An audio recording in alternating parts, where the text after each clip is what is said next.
이번에 볼 세트는 현대시 챕터에 특 연계가 됐던 종가라는 작품이 연계됐었죠.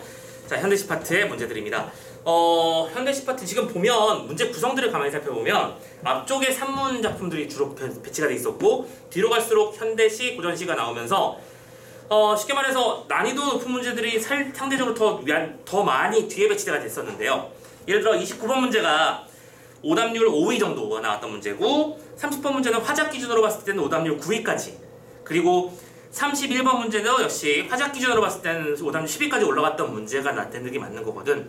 근데 우리는 여기서 두 가지를 생각해 봐야 될 것 같은데, 첫 번째는 뭐냐면 이 뒤에 나오는 32부터 34번 문제에서도 오답률 막 6위, 오답률 1위 문제도 나왔었거든요. 이게 단순히 작품의 독해가 특히 현대시나 고전시가 파트에서 작품의 어떤 연계도에 대한 이해라든가 심도 깊은 이해가 과연 나가 제대로 되고 있는가를 꼭 점검해 봐야 된다는 사실이 있다는 거. 그러니까 단순하게 그냥 연계니까 연계는 중요해라는 말을 많이 했었는데 정작 규원과 연계됐고요. 규원과 문제 나왔는데 좀 많이들 틀렸거든요. 34번 문제는. 그러니까 내가 연계 작품에 대한 학습은 똑바로 돼 있는가에 대한 고민을 좀 해봐야 된다는 게 첫 번째 포인트고, 두 번째 포인트는 뭐냐면 문제 자체의 난이도 배치를 문문 파트에 좀 더 어렵게 해놓은 게 의도적인 건가도 분명히 거기 보셔야 될 것 같아요. 상대적으로 어려운 문제를 저 뒤쪽에 배치했다는 얘기는 만약에 문제를 순서대로 푸는 친구들의 입장에서 보자면 이 문제가 마지막 문제 근처에 왔을 가능성이 높거든요. 그죠? 그래서 내가 문제를 풀 때 시간 관리와 시간 배분은 제대로 되고 있는가도 분명히 좀 신경 써봐야 될 요소라고 생각하면서 단순히 오답률 1위니까 어려운 문제였다라는 것만 신경 쓰지 마시고 중요한 건 이거야. 내가 이 중에서 틀린 문제가 있다면 왜지? 라는 부분을 분명하게 밝혀내셔야 돼요. 이게 시간이 말려서 그랬던 것인지 작품을 독해를 똑바로 못했던 것인지 이런 것들에 대한 고민을 심각하게 잡아주시고요. 자, 어쨌든 현대시 파트부터 얘기를 시작해 보겠습니다. 자, 첫 번째, 종가 나오자마자 뭐 해야 된다? 반가워야 된다. 이거 선생님이 작품의 해설도 제대로 안 할 겁니다. 그죠? 이 작품의 내용이 뭔지 기억나시죠? 현대시에서 같이 배웠던 작품이니까. 이 종가라고 불리는 한 집안의 유지로서, 한 어떤 지역의 유지로서 약간 뭐랄까 꺼림칙한 모습으로 고리대금업이나 해가면서 사람들을 쥐어짜가지고 자기들끼리 잘 먹고 잘 사는 모습을 뭐한 비판하고 풍자하고 있는 작품이라는 거 우리는 분명히 알고 있을 거야. 그치? 그래서 보자마자 응! 하면서 넘어갔어야 되고, 두 번째, 노래와 이야기라는 제목의 작품이 나온 걸 확인했어요. 근데 이거는 비연계였잖아. 근데 비연계는 쫄지 마라 라고 했었죠. 분명히 보기를 통해서라도 작품을 독해하는 방법을 제시를 해줄 거란 말이야. 그냥 그걸 기준으로 잘 따라가만 주시면 될 텐데, 자, 지문 두 개 뭔지 파악했죠? 그러면 당연히 이제 문제부터 점검을 해봅니다. 먼저 28번 문제. 그 문제 내용에 대한 이해라고 써도 되고 혹은 뭐 구절의 의미 파악하는 문제라고도 볼 수 있는 문제인데 이랬어야 돼. 28번 문제는 보자마자 핵이든 이랬어야죠. 지금 이 문제는 무슨 문제였거든? 가지문에 연결되는 문제였잖아. 오케이? 자, 이 문제는요 지금 바로 해결을 해버릴게요. 선택지를 봅시다. 1번 문제를 보면 종가의 번성에 대한 자부심, 2번에 종가에 대한 풍자적 태도, 3번 종가의 위세에 대한 시기심, 시기는 질투죠. 4번은 종가의 내력을 존중하는 태도, 5번에서는 종가에 대한 선망이라는 단어가 나왔어요. 솔직히 이걸 보자마자 답을 잡을 수는 없지. 그건 너무 에바지. 니들이 수능이었으면 이거 함부로 못하잖아. 근데 답일 가능성이 너무 높은 선택지가 하나 보이지 않아요? 그쵸? 이 작품이 중심 내용이 뭔지를 알고 있다면, 어떤 종가에 대한 비판과 풍자가 키워드라는 걸 알고 있다면 답이 2번일 가능성이 매우 높다는 걸 알고 시작했어야 돼. 근데 내가 이걸 못 잡고 시작했다? 그럼 나 지금 분석 제대로 안 된 거야. 오케이? 자, 그런 요소를 좀 생각해 주셨으면 좋겠습니다. 일단은 그건 잠시 후에 보고, 자, 그리고 나서 29번 문제를 봤더니 무슨 문제? A와 B를 이해해 봅시다 라고 되어 있죠. 근데 이 A와 B는 역시 마찬가지로 앞쪽에 보시면 특정한 구절 두 개씩의 행을 묶어놓은 녀석이었죠. 근데 단어를 가만히 봐봐. 결국에는 이 작품의 제목이 노래와 이야기였는데 이 두 구절을 통해서 이 노래라고 하는 녀석과 이야기라고 하는 녀석이 무슨 의미를 지니는지, 그럼 결론적으로 이것도 뭐예요? 구절의 의미를 파악하는 문제였던 것이겠죠? 나 작품 단독 문제고요. 그래서 나 지문의 작품에 대한 이해를 똑바로 했는지 파악하는 문제였을 거야. 그런데 이 문제의 정답률이 5위 정도 됐다는 얘기는 정답률이 58% 나왔거든요. 작품이 무슨 소리인지 조금 고민이 많이 됐어요 라는 친구들이 있었다는 뜻도 되는 거고, 이거는 비연계에 대한 공부가 준비가 좀 미처 잘 되어 있지 않을 가능성이 높다라는 얘기도 할 수 있을 것 같아요. 어떤 친구들이 이런 질문들을 이 시점에서 하더라고요. 선생님, 연계는 중요한 건 알겠는데 그럼 비연계는 어떻게 준비해야 되나요? 선생님 미처 말씀드렸지만 연계 작품의 아는 작품의 개수를 늘리면 늘릴수록 패턴과 어떤 소재의 작품의 전개 방식이라든지 중심 내용을 파악하는 방법들의 기술들이 늘어나는 거다. 단순하게 작품을 암기하는 게 아니고 이해하라 라고 했었던 게 핵심이라는 걸 기억하신다면 이것도 똑같은 원리가 적용될 것 같습니다. 뒤에 있는 보기의 내용을 먼저 읽고 이 작품에서 인물이란다 미쳤나봐. 시적 상황, 시적 화자, 시적 대상, 그리고 시적 태도와 시적 정서를 읽으려고 용 쓰시면 누가 무엇에 대해서 무엇을 하려는 정서를 보이는가를 읽으면 분명히 보이는 작품이긴 했었어요. 오케이? 난도가 말도 안 되게 어려운 작품까지는 솔직히 아니었습니다. 자, 그리고 나서 30번 문제는요, 가와 나를 설명하라고 되어 있는데 보통 비교하는 문제지만 실은요 특징 파악하는 문제거든요. 그런데 선택지의 구성을 보면 가와 연결되는 게 1번, 2번이었고요. 나와 연결되는 게 3번, 4번이었고요. 그리고 마지막 5번은 가와 나를 단독으로 따로따로 보고 있었잖아. 5번도 여기 있고 5번도 여기 있고. 그럼 봐봐. 이 문제는 두 개를 나란히 놓고 왜 같이 가져왔을까를 묻는 게 아니라는 거잖아. 그치? 각각의 특성을 파악하는 문제니까 이 문제 같은 경우에는 언제 풀까에 대한 고민을 좀 해줬으면 좋겠다는 거. 이것도 그냥 가 읽고, 그러니까 뭐예요? 28번 풀고 30번에 1, 2, 5번 읽고 이렇게 지워나가는 방식도 분명히 좋은 방법일 것 같다는 생각이 드네요. 자, 그리고 나서 31번 문제 가봅시다. 31번 문제는 보기 적용해보는 문제. 그리고 우선 얘는 보기는 읽어야 되죠. 오케이? 자, 가봅시다. 가에서 화자는 종가의 상황을 구체적으로 서술함으로써 종가와 연관된 사람들의 상처를 드러내고, 오케이? 자, 종가, 자, 여기서는 일단 쓸까요? 자, 가에서는 종가가 나오고요. 종가의 상처가 아니야. 종가와 연결됐기 때문에 상처를 받은 사람들을 말하는 거겠지? 그 얘기를 드러내고 이러한 종가의 이야기가 현재 상황과 연결되도록 현재 시제를 주로 사용해서 생동과 함께 드러내고 있다.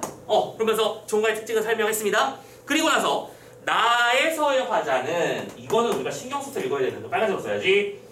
신경 써서 읽어야 되는 요소였죠. 나에서는 화자가 이렇게 말을 한답니다. 시가 노래의 성격을 되찾아야 할 뿐만이 아니라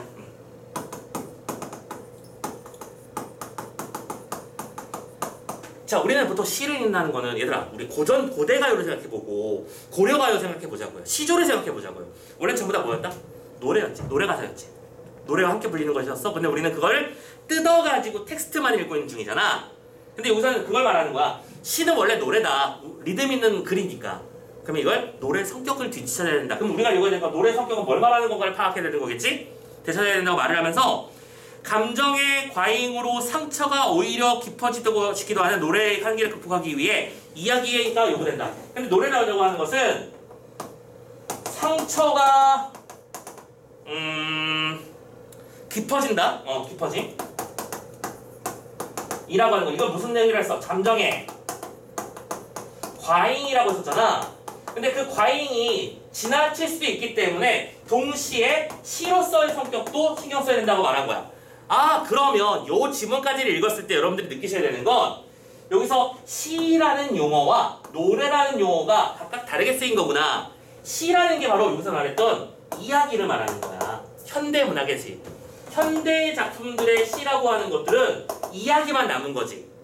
근데 이야기 속에는 우리의 감정을 울리는 워우워우가 없다고. 그래서 이 녀석의 어떤 노래에서는 감정을 불러일으켜야 되는데, 문제는 감정을 강조하다 보면 감정의 과잉으로 해서 눈물만 줄줄. 요즘은 아닌데 왜 그런 거 있잖아. 그 나는 가수다 이런 옛날 프로그램들 생각해보면 다들 1등 하고 싶으면 어떤 노래를 부르면 된다? 마지막에 고음으로 빡 지르는 노래하면 사람들이 막 눈물 줄줄 흘리면서 박수 치면서 툭 찍어주잖아. 그런 거. 자, 그런 식으로 흘러버려서는 안 된다는 거야. 그래서 이야기를 바탕으로 해서 거기서 감정까지 표현해야 된다는 걸 강조했다는 얘기. 이해됐죠? 오케이. 되게 많은 힌트를 줬어요. 노래와 이야기에서는 무슨 얘기를 하는지. 현대의 시는 노래의 성격이 없어. 그래서 노래의 성격을 가져왔으면 좋겠는데 이 노래라고 하는 건 감정의 과잉을 불러일으킬 수도 있거든. 그러니까 조심해서 두 개를 합쳐가지고 멋진 문학을 만들었으면 좋겠어. 이 얘기를 하는 거야. 자, 그러면서 가에서는 어떤 종가에 대한 화자의 경험을 이야기한 산문 형식의 시고, 나에서는 나 글은 뭐야? 시론 성격의 글이다라고 설명했어. 시론은 뭐냐면 그 사람이 가지고 있는 시에 대한 관점을 말하는 거야. 시란 이렇게 흘러가야 된다라는 걸 보여준다는 거지. 참고로 얘들아, 우리 지금 보고 있는 최두석 씨의 노래와 이야기였잖아 이게. 최두석 시인이 나왔습니다. 우리 최두석 시인을 처음 보는 게 아니죠? 배웠죠? 어떤 작품에서 배웠죠? 유리창에 차고 슬픈 것이 잠깐만 미안해 딴 얘기했어. 잠깐만. 성의 꽃이라는 작품이었잖아요. 기억나? 그래서 버스는 화려한 치장을 하고 그치 새벽을 달리고 있었지. 사람들의 따뜻한 숨결, 그리고 거기서 마지막에 연애가 금지된 친구 얘기 나오는 그 작품 기억나십니까? 기억나야지 당연히 연기 작품이었는데 최두석의 다른 작품 가져온 거야. 이해됐죠? 그래서 한 작품은 연기에, 한 작품은 작가 연기였어요. 결론적으로 말하자면. 자, 그런 작품이었다는 걸 확인했습니다. 됐죠? 자, 그러면 가 작품은 분석조차 안 할 건데 나 작품은 살짝 어떻게 읽었어야 되는지를 한번 파악을 해야 뒤에 있는 문제까지 적용이 되겠죠? 자, 32번 문제, 마지막 문제까지 읽었으니까 자, 읽어볼게요. 노래는 심장에, 이야기는 뇌수에 박힌다. 노래는 심장에 박히고 이야기는 뇌수에 박힌대요. 근데 이게 무슨 말인지 감이 잡히나요? 심장이라고 하는 건 감정 쪽을, 뇌라고 하는 건 이성 쪽을 말하는 거겠지. 오케이? 그래서 이 글은 노래가 어떤 역할을 하고 이야기가 어떤 역할을 하는지 먼저 전제 조건을 걸어놓은 거야. 노래는 우리의 감성을 건드리고 이야기는 우리의 이성을 건드려준다는 얘기지. 그러면서 그렇다고 이건 무조건 이성이라는 뜻은 아니야. 그리고 이렇게 비교적으로 얘기해보자는 얘기지. 처형이 밤늦게 돌아와 노래로서 아내를 범한 귀신을 끌어 엎드리게 했다지만, 그럼 이건 뭐예요? 처형가의 얘기인데 얘들아 생각해봐. 처형가도 원래는 뭐였다니까? 노래였다니까? 근데 지금 현대에서는 이 작품이 뭐가 됐어? 시에서 어떤 이거 뭐라고 해야 되지? 텍스트로만 남아있는 거지. 그치? 이 노래가 어떤 식의 노래인지 모르잖아 지금 우리. 물론 처형가를 전승하는 사람도 계시지만 우리가 일반적인 입장에서는 처형가는 가사로만 한다고. 자, 그래서 A에서 이렇게 말을 하잖아. 처형가의 예를 들면서 막상 목청을 떼어내고 남은 가사, 그럼 여기서 말하는 목청을 떼어낸 가사라고 했을 때 이 목청이라고 하는 건 원래 뭐였을까? 노래였을 거고 가사라는 건 이야기를 말하는 거겠지. 감이 잡히지? 이것은 베개에 떨어뜨린 머리카락 하나 건드리지 못한다. 그럼 뭐야? 더 이상 감동을 제대로 전달하지 못한다. 알겠죠? 그렇잖아. 실제로도 처형이 다리가 다섯 개란다. 4개인 걸 보고 2개는 내 건데 2개는 누구 거지? 하면서 용서했다는 얘기잖아 이게. 그러면서 너무 감동적이야. 아니거든. 그지? 자, 그런 상태에서 하지만 처형의 이야기는 살아남아 새로운 노래와 풍속을 짓고 유전해가리라. 하지만 어쨌든 이 노래의 가사는 봐봐. 감동은 사라졌을지언정 그 이야기는 계속해서 전승의 힘이 있다. 전승의 힘을 가지고 있는 게 바로 이야기다라는 걸 얘기하고 있는 거지. 오케이? 자, 계속 그리고 나서 정간보가 오선지로 바뀌고, 정간보는 과거 시대에 여러분들 궁상각치우로 표현했던 그 약보를 말하는 거죠. 근데 그렇게 적던 시대가 지나고 이제 오선지 도레미파솔라시도를 그리는 시대가 봤어요. 현대가 됐습니다. 시기가 바뀌었어요. 이제 현대가 됐습니다. 자, 이제 현대를 만났어. 이제 아무도 시집에 악보를 그리지 않는다. 시집에 악보를 그리지 않는다고 했는데 이 악보는 또 뭘 말하는 거야? 노래를 말하는 거겠지. 사람들은 시를 텍스트로만 읽는 거야. 즉 텍스트 only 라고 설명하면 되겠죠. 자, 그렇기 때문에 노래하고 싶은 시인은 말 속에 은밀히 심장의 박동을 골라넣는다. 그래서 노래하고 싶은 시인이라고 말했는데 이 시인은 뭐 하는 거야? 노래를 하고 싶은 거고, 노래는 뭘 하니까? 감정을 건드리는 거니까 심장에 박동을 집어넣는 거야. 그럼 심장박동이라고 하는 거는 뭐지? 감동을 실은 어떤 리듬을 집어넣는다는 거죠. 근데 그 리듬을 노래 도레미파솔라시도의 어떤 이거 뭐라고 해야 되냐? 개명으로 집어넣을 수는 없으니까 박자로 집어넣는다 이 얘기겠죠. 그러면서 그러나 내 격정의 상처는 노래의 시이 덧나. 잠깐만. 근데 격정의 상처는 시는 쉽게란 뜻이죠. 덧나라고 말했는데 이게 좀 힘들었을 수 있어. 아니 갑자기 그러면 심장박동을 더하는데 갑자기 덧는다는 얘기는 왜 하는 걸까? 이 녀석의 힌트가 요거야. 요거야. 아까 말했잖아. 시에다가 노래를 집어넣었을 때 그 노래는 오히려 상처를 깊어지게 하는 효과가 있을 수 있다. 상처가 깊어지는 게 덧나는 거잖아. 뭐예요? 무슨 말인지 알겠죠? 텍스트에다가 노래까지 입혀버리면 우리의 감정을 너무나 후벼파서 너무 슬퍼진다는 얘기지 지금. 그렇지? 그 얘기를 하고 있었던 거야. 덧나지만 다스리는 처방은 이야기일 뿐. 그러니까 지금 나도 이야기시, 그러니까 요새 말하는 이야기라고 하는 건 바로 어디가니? 현대의 시를 말하는 거지. 오케이? 나는 섣불리 감정이라는 걸 집어넣기 어렵다라는 걸 알고 있다는 거야. 현대의 시는 그렇게 흘러버렸으니까요. 하지만 그렇게 됐지만 이야기로 하필 시를 쓰며 뇌수와 심장이 가장 긴밀히 결합되기를 바란다. 결합을 희망한대요. 그럼 여기서 결합의 희망 대상이 뭔데요? 노래와 이야기였잖아. 그치? 뇌수와 심장이 결합된다는 얘기는 노래와 이야기가 서로 결합된다는 얘기니까 오케이? 그럼 결국에는 이 작품이 뭐라고 했어? 시로 성격이 그리려며 현대의 시가 어떤 노래로서의 감정폭을 건드리지 못하고 텍스트로만 남아있는 것에 대해서 안타까움을 느끼며 그 이상의 것을 고민하고 생각해봐야 된다라고 하는 것이 이 글의 목표라는 걸 우리는 이해할 수 있는 거다. 이해됐죠? 자, 이런 글이었어요.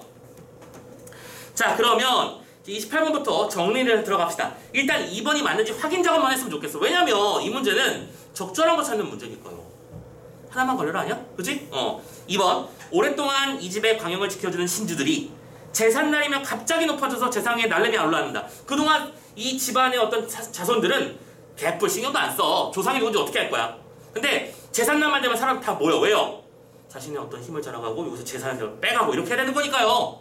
가족들이 모였으면 알력 싸움이 벌어질 거 아니야. 그러면 그 장면을 지금 뭐 하는 거야? 비아냥거리는 거지. 별로 평소에 챙기지도 않으면서 부모님의 제사를 모셔야 돼요 라고 하면서 자신의 힘을 과시하면서 어떤 자신의 어떤 지위를 확인하는 그런 종갓집 사람들의 모습을 비판하는 내용이다 라고 한다면 이것이 바로 종가에 대한 풍자 아니었나? 우리 알고 있는 내용 그대로지? 2번이 답이잖아. 그리고 여기서 여러분들이 했으면 좋겠는 게 뭐라고요? 시간을 아꼈으면 좋겠다는 거야. 알겠니? 다른 거 1, 3, 4, 5를 굳이 일일이 체크하지 않아도 말도 안 되는 걸 벌써 느꼈으면 좋겠고. 자, 예를 들어 1번 이 집의 지손들이 흩어져 나간다는 데서 번성에 대한 자부심. 뭔 소리야? 자부심이 왜 나와 여기서? 그치? 3번 종가의 위시에 대해서 사람들이 시기했니? 아니죠. 비아냥거렸죠? 시기는 뭐 하는 건데? 질투하는 거야. 나도 저러고 싶은데. 그게 아니었죠? 4번 종가의 내력을 존중한다. 절대 말도 안 됩니다. 그죠? 그리고 마지막 5번 선망은 뭐 하는 건데? 나도 저렇게 되고 싶어. 근데 그 저렇게 되고 싶은 대상이 뭐냐면 종갓집 영감님들이 고리대금하면서 근시안경 쓰고 쩝쩝쩝 거리는 거. 그런 모습. 그렇지? 그게 내가 바라고 싶은, 내가 살고 싶은 모습이었을까? 그럴 리는 없잖아. 됐고요. 29번 문제 잘 풀리나 봅시다. 이제 그러면 1번 A는 노래와 가사의 융합이 가져온 결과. 잠깐만, 지금 A는 떼어내고 남은 가사에 대한 얘기였잖아요. 그럼 노래와 이야기의 분리 상태를 말하는 거였습니다. 맞나요? 오케이? 근데 왜 이게 융합이야? 말도 안 되지. 그런 의미에서 2번도 결합이라는 말 쓸 수 없지요. 맞나요?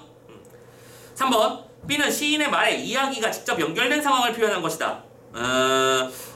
B 상황이 이야기, 그러니까 시인의 말에다가 이야기를 연결했다고 말했는데 이 말이라고 하는 건 텍스트잖아. 근데 이야기도 결국엔 텍스트인데? 맞지? 즉 여기서 원래 말하고 해야 되는 것은 시인의 말에다가 이야기의 어떤 감정이 건드려져야 되는 거죠. 감정을 건드리는 노래로서의 성격이 더해지는 걸 말하는 거니까 이건 좀 엉뚱한 얘기를 하는 거였죠? 4번 봅니다. B는 노래의 성격이 약화된 말이라는 것에다가 노래의 감동을 불어넣는 상황을 보여주는 거예요. 불어넣다라는 말을 써서 회피를 했네요. 그죠? 근데 맞는 말이었지? 오케이? 자, 원래는 이야기 독립이었던 녀석이 이제는 뭐가 됐어? 어디 갔어? 결합을 희망하는, 그래서 심장박동을 더해 넣는 상태가 되는 거는, 심장박동은 뭘 말하는 거니까? 노래로서의 성격을 말하는 거니까 어떤 감동을 불어넣는 상황이라고 말하는 것 충분히 괜찮죠. 됐죠? 자, 마지막 5번 A는 이야기의 도입이 지는 한계를, 뭐 처음부터 말도 안 되죠? 한계를 말하는 거 아니니까 땡! 자, 30번 문제 가봅니다. 가나에 대한 설명입니다. 자, 먼저 1번 융용거린다 이란 말이 감각적으로 드러난다. 맞나요? 쩡쩡이라는 단어라든가 용용 같은 단어들은 음성상징어야. 음성상징어는 감각적인 거 맞거든. 괜찮지? 네, 오케이. 2번 가려놓은 집, 검은 기와집 분위기. 자, 우리 이거 수업했던 때 그냥 다 했던 말들 아니야. 가려졌다, 검았다, 까맣다라고 하는 것들은 전부 다 어떤 폐쇄적인 분위기를 표현하는 구절이다라고 했었죠. 그러니까 2번 선택지도 고민하면 안 돼요. 그죠? 그리고 참고로 5번 선택지의 가부터 먼저 지울게. 가는 지금도를 통해서 중간의 불변성을 말하는데 잠깐만 애매하지 않냐? 그러니까 중간은 지금도 여전히 음침하고 뭔가 좀 못돼 처먹은 마음이 도사리고 있을 것 같고 그런 마음을 말하는 거잖아. 야 근데 여기다가 불변성이라는 말을 집어넣는 건 괜찮은 거야? 좀 잘 모르겠지, 그치? 불변성은 보통 뭐 영원불멸하다, 영원하리라 이런 말들 쓰는 거니까. 근데 어쨌든 여전히 아니 뭐냐 좋은 방향으로 바뀌고 있지 않은 것도 사실이니까 이럴 때마다 세모다. 자 이렇게 해서 가를 지워놨어. 근데 이제 나가 남았지. 나를 정리하라고 하는데 5번부터 먼저 볼게요. 아까 읽던 거니까. 나는 이제를 통해 시의 영속성을 강조하고 있다. 말도 안 되네. 이제는 뭔데요? 시를 여기서 말하는 나에서 이제는 뭘 말하는 거였냐면 이제 사람들은 아무도 시집에 악보를 그리지 않는 거였어. 즉 시와 노래가 이야기와 노래가 분리된 상태를 말하는 거였잖아. 이해됐었습니까? 분리됐기 때문에 시가 영속되는 게 아니라 시가 원래의 모습과 달라진 상태가 돼버렸다는 얘기를 하는 거니까 영속성 말이 안 되는 거지. 패턴 보이지? 세모 뒤 세모 뒤 X 그죠? 패턴 보였으면 좋겠고 나머지 3, 4번도 3번 그러나라는 시상전환 표지를 사용해서 우리 많이 보던 단어 아니야 그죠? 그러나 하지만 같은 것은 시상을 전환시키는 요소가 된다. 그래서 노래만으로는 화자가 말하는 시 창작이 어렵다는 점을 부각하고 있다. 내용 똑바로 읽었으면 틀리기가 어렵겠네요. 그리고 마지막 4번 처용이 부른 노래와 처용에 대한 이야기의 성격을 비교해서 주제를 구체화하고 있다. 그쵸? 노래와 이야기의 성격을 비교했나요? 그렇죠. 노래는 감정을, 이야기는 이성을. 그치? 각자 불어넣는다고 했었으니까 30번 문제 해결됐고요. 마지막 문제입니다. 31번. 아이고야 시간이 자 아무튼 일단 이거 마저 하자. 자 보기의 내용을 아까 다 읽었잖아요. 그죠? 그러면 선택지 정리를 들어갈 텐데 참고로 이 녀석도 어쨌든 오답률 베스트 10에 들어가긴 했거든요. 갑니다. 먼저 가와 관련된 얘기부터 1번 가는 현재 시대가 생동감 있게 표현됨으로써 이어가야 현실이 연관. 야 당연한 얘기잖아. 그치? 아까 보기 어디 갔어? 현재 시제로 표현해서 생동감 있게 표현한다는 얘기가 보기에 있었고 실제로 지문 속에서도 현재형 시제로 표현됐었고요. 그죠? 땡. 그러니까 맞는 말. 2번 가는 동네 백성들이 받은 상처를 보여줌으로써 부정적 측면을 드러내는 의도를 부각한다. 자 본문 보기 연결 잘 됐죠? 큰 문제 없죠? 맞나요? 오케이. 3번 갑시다. 나는 상처가 노래에 쉽게 덧난다고 말함으로써 근데 봐봐 아까 선생님 여기 힘든 사람이 있을 수도 있다고 했었잖아. 상처가 덧난다. 요거. 근데 이게 무슨 뜻이었다? 거기에서 요거라고 설명을 해줬던 거야. 그치? 그런데 이걸 뭐라고 얘기했어? 시에서 노래의 성격이 분리된 결과?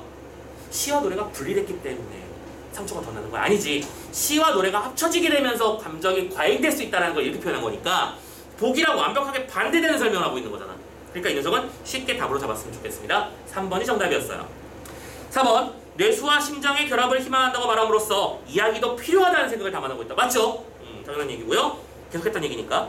5번 가는 종가에 얽힌 경우가 상처 이야기를 나는 시의 창작에서 이야기의 활용이 지니는 의미를 제시하고 있구나. 오케이. 크게 문제가 없이 선택지의 답을 확인할 수 있었을 것 같습니다. 자 어쨌든 요 현대시 파트에서도 자주 보던 패턴이 반복됐어요. 현대시 파트에서는 두 작품을 사용하는데 두 작품 중에서 한 작품은 연계, 한 작품은 비연계의 가능성이 계속해서 반복되고 있었죠. 이때 연계는 연계대로 스피드를 올리기 위해서 내가 완벽하게 아는 작품이 되도록 준비해 주시는 게 중요하고요. 비연계는 비연계대로 보기를 통해서 읽는 방법을 캐치하고 그 내용을 바탕으로 빠르게 분석해내는 능력을 요구하고 있다는 건 똑같이 나오고 있다. 문제의 패턴도 말도 안 되게 새로운 건 솔직히 없다. 이런 말씀을 드리면서 근데 그런 건 있었지. 선택지들이 가만히 보면 가 단독과 나 단독을 억지로 그냥 한꺼번에 넣은 느낌은 솔직히 들어요. 그렇지 않나요? 28번 문제는 가 단독, 29번 문제는 나 단독, 30번 문제는 1, 2, 5, 3, 4, 5로 가나가 나눠졌고 31번 문제도 1, 2, 5, 3, 4, 5로 가나가 그냥 나눠져 있었잖아. 서로 다른 영역이라고 생각해도 될 정도로 다르게 문제가 나왔다는 것 확인할 수 있었습니다. 오케이? 자, 일단 이렇게 해서 31번까지 문제는 마무리를 했고요.